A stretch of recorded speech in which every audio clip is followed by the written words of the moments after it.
one thing I've been talking long before. We now have some of the highest elected Democrats in the nation, from governors to mayors, that are just watching what's happened since Biden has come in with this border. It's wide open. It's destroying their cities. New York, you would think if they were talking about the border, you thought they'd be talking about the Canadian border.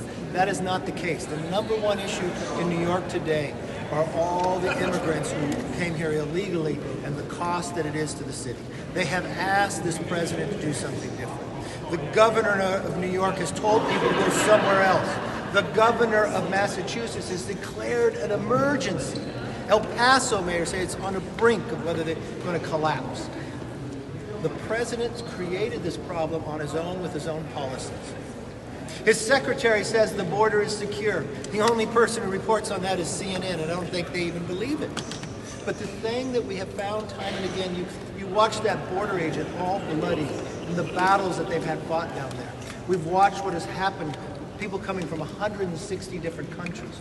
We watched in February, know this in February, that more people were caught on the terrorist watch list in that 1 month than were caught in the last administration all 4 years. And we know in this country, too deadly, what a few people that have something really planned against us can do. We've watched people from Yemen trying to come into California. I always wonder, why are they wanting to come here? Who are they talking to? And what do they have planned? They're coming from 160 different countries. And to get on the terrorist watch list is not an easy thing to do. And we've watched just breaking records just 2 days ago, 11,000 people in one day. I know all your networks don't cover it all, but there's some that show it day in and day out. And what's really amazing to me is the number of Democrat elected officials who have been calling out, begging, and just being ignored. Sir, well, I think an opportunity here is for the President of the United States, since he had taken the action to do this. We will move tonight on a rule that brings up 4 more appropriation bills. We're the only body in the House to pass it yet. And if we pass those next 4, that would be 72% of all the discretionary spending. And we will continue to work through it. But to keep the government open, if the President was willing to change part of his plans along this border, we can fund this government going forward. We will have a continuing resolution vote in this House on the rule to bring it up. We had passed H.R. 2 months ago. The Senate again ignores to bring anything up. But I think this is a call that comes from across the nation, from the highest Democrats and the Republicans, on something that can unite the nation as a whole to get that work. Speaker McCarthy, when's the last time that you spoke to the president? And then I have a non-shutdown question. Personally with the president, it's been a little while, but I've talked to his staff members. But have you talked to him on this? I talked to his staff members. Got it.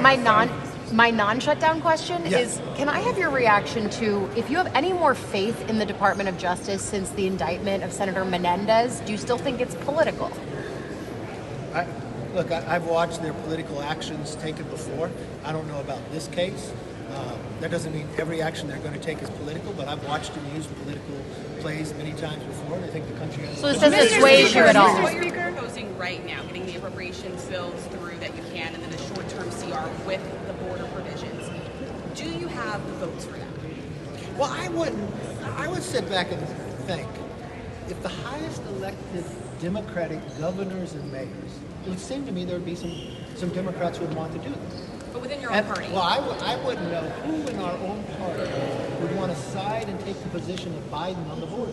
I can't think of anyone that would want to do that. Mr. Speaker, yes. You called on Bob Menendez to resign. Did I call on him, or did you ask me? Well, you did over the weekend. You said he should resign. Do you think that George Santos, who's been indicted on federal criminal charges, should also resign? No, I think George could have his day in court, and I think Menendez could have his Mr. Speaker, Why do you think he's resigned then? It could be his choice what he wants to do. are you worried that enough Republicans will join Democrats on a discharge petition to fund the government with a CR? I'm not worried about that. Mr. Speaker, when do you want to meet with the president? Well, I would have wanted to meet with him long before. I've been trying on many different issues. But I just think today, when I see, think about it. New York is a very Democrat state, wouldn't you think? Even though we elected 5 new Republicans from there, I think those people in New York aren't happy with their leadership up there. But the president was just in New York. He was in the New York City to deal with the UN. Can you imagine? Probably one of the most prominent mayors elected in the country comes from New York. They couldn't even meet because they're at a crossroads about the southern border. The governor comes out and says, go somewhere else. Massachusetts, there's not one Republican member of Congress from Massachusetts, and the Democratic governor of Massachusetts declares an emergency because of the southern border. How many times are we going to hear about another American being poisoned and killed from fentanyl coming across this? I understand. And how many times are we going to continue to hear this secretary say the border is secure when no one believes it? You see the thousands of people every day coming. Mr. Speaker, right now the Senate is working on passing its own sort of clean version of the CR. We're waiting for text. Are you closed to bringing that up for a vote before the shutdown could happen? You know, it's interesting. I waited a long time for them to do something on the debt ceiling. They never did. I waited a long time for them to do something on the border. They never did when we sent them HR 2. I waited a long time for them to do something about the Americans being hurt by the energy costs so high when we passed HR 1 that would make America energy independent, stronger jobs, lower the price of gas, and they did nothing. I heard all this time they were going to pass appropriation bills all month, remember? You all wrote about it. They were the good chambers. They haven't passed anything yet. So when they pass something, come back and ask. Mr. Speaker, all of the bills that you're trying to move through the floor this week don't have the votes to move anywhere in the Senate. You weren't even able to pass this. It's controlled by Democrats. They're saying that you're passing bills at different spending levels than the ones that you're moving through the House. So Wait. State your question again. Were you stating that the bills we're putting on the floor, they do not have the votes to pass? in the Senate. So what bills did they pass? Hold on, what bills did they pass in the Senate? They passed a bunch out of committee. Okay, well, what did they pass in the Senate? They're getting ready to bring up the What CR. bills have they passed in the Senate? I'm trying to ask you I this know, but I'm question, trying to Mr. ask you Speaker. because you phrased something to tell me our bills can't pass the Senate. I'm just wondering, has the Senate passed any appropriations? Yes or no? Have they passed one? They're working on passing a CR. Will you bring it up this week? Well, they were working on passing appropriation bills. Are you ruling out passing a bipartisan No, CR that I'm the Senate ruling out sends over to hypothetical you? questions that never seem to become true. Here's another question. You've talked about this bill that you would like to see President Biden sign. When would you put that bill, that CR, with the border package on the floor for a vote? It'd be this week. I'd like to possibly, I want to see how fast we can do these bills and then put it on. Do you need to see these bills done before you put a CR on the floor? I just, looking at the timing, I'll work with the leader on the timing. Do you think but you I will put it on the floor before Saturday? Oh, yeah, will. And Mr. Speaker, what I just didn't want to give you the exact day, then you come to me.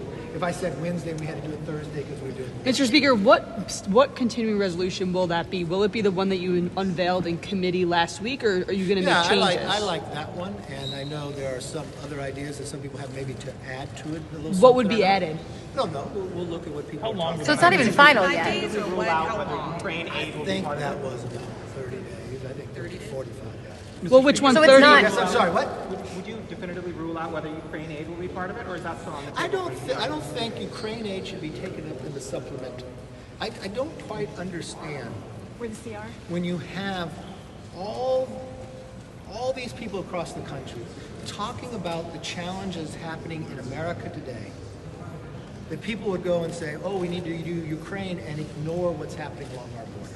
I think that would be the wrong one. Did you mean CR? You said supplemental. Or both? You mean both? I said, well, let me phrase that. The question you were asking me, would it be on the CR? My answer would be no, that should be dealt with in a supplemental.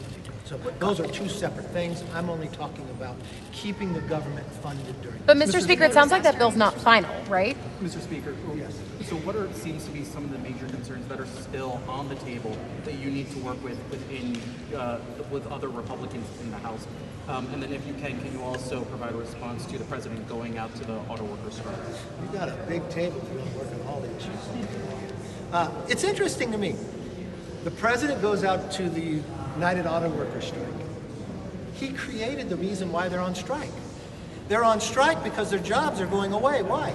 Because this president subsidizes electric cars over everything else, and the Democratic Party starts eliminating all other cars, which is moving their jobs overseas, so now they're picketing. That'd be the last person I'd invite to go picket with me. He's the person causing the problems. Mr. Speaker, is your speakership on the line here in the shutdown debate? Why? We've heard, some of your members have told us they've been thinking about motions to vacate. That should make me worried, huh? It's the same thing you asked me before I got elected speaker. I'm not worried about whether there's a speakership place or not. The only thing I care about is fighting for the American people. And you know what? That means securing our borders. That means lowering the cost of energy. But if that can be avoided, if you say put in some border provisions, but also work with Democrats to get across the line, why not? I would love Democrats. But why not go talk to the Democrats? Okay, tell me when you're done and I'll answer. I'm done. Okay. Yeah. I would love Democrats to join with us on a continuing resolution that would secure the border. There are enough Democrat leaders out there that are calling for it. So I don't understand. I would think everybody in Massachusetts, if you are a member of Congress from Massachusetts, your governor has declared a state of emergency. Now, if you have the opportunity to stop that, to actually vote for securing the border, that would show a lot. If you're in New York, you've got your governor, you've got your mayor, all calling for it. It's the #1 issue. So you'd have an opportunity. There's lots of opportunities. If you're a Democrat, you're down in Texas, you're in Arizona, you have this opportunity. What do you think of when President Trump says to Republicans they should get everything they want, if not shut it down? Do you agree with that message? I think the President, Trump, always, the art of negotiation, he's always putting different out there. I think, in my understanding, what I've always told you before, I like to keep government moving. I like to keep government working in the right direction. That's why I think this president, President Biden, should actually do something that everybody across the country is asking for. All you have to do, it's your policies that created this. You don't even have to write a law. You can just say, you know what? I've listened to the Democrat governors. I listened to what's happening in Massachusetts. You've got a state of emergency there. I've listened to what's happening in El Paso. I've listened to the families that their children have died from the fentanyl. And you know what? I'm going to work with the Republicans too. We're going to find common ground. Maybe you don't provide everything, but take the first step. Pull something back, and let's fund this government for a short time period while we finish all the approaches. Now, I don't know how long it'll take the Senate, but the way you guys report on the Senate, I'm sure they'll get it done tomorrow. But so we'll be all right to get there. But you think that's been helpful for the former president to say? They'll get it done tomorrow. But so we'll be all right to get there. But you think that's been helpful for the former president to say, shut it down? Is that actually? I don't know. The president's always out there negotiating. So. What's your gut instinct? What are the chances of a government shutdown right now? I don't know. You'd have to ask President Biden. You are the most important Why leader on would he this. hold back and keep the border this way when Democrats and Republicans across the country just begging him, families of those who have died and been poisoned from fentanyl? Would it be too much to say, you know what? I'm going to work with both sides. I realize 11,000 people came across yesterday. That's too much. But you're a member. I realize, I'm not finished my answer, and I realize that these new records at each moment, that catching these people on the terrorist watch list, that's wrong for this nation. I see the trains coming, the people being hurt. You know what? We should do something different. And I think one of the best signs of a leader is acknowledging when they should correct, when they should do something different. And I believe this is a moment in time that he should reach across the aisle with us, and I want to work with him. I'll be the first one there to work with him just like we did on the debt ceiling. Let's do something on the border, keep government open, and show this nation that we can do it right and solve the rest of our problems as we go. Mr. Speaker, what should we make of this messaging change from you? Leave a comment and share this video with your friends. With daily uploads, there will always be a conversation.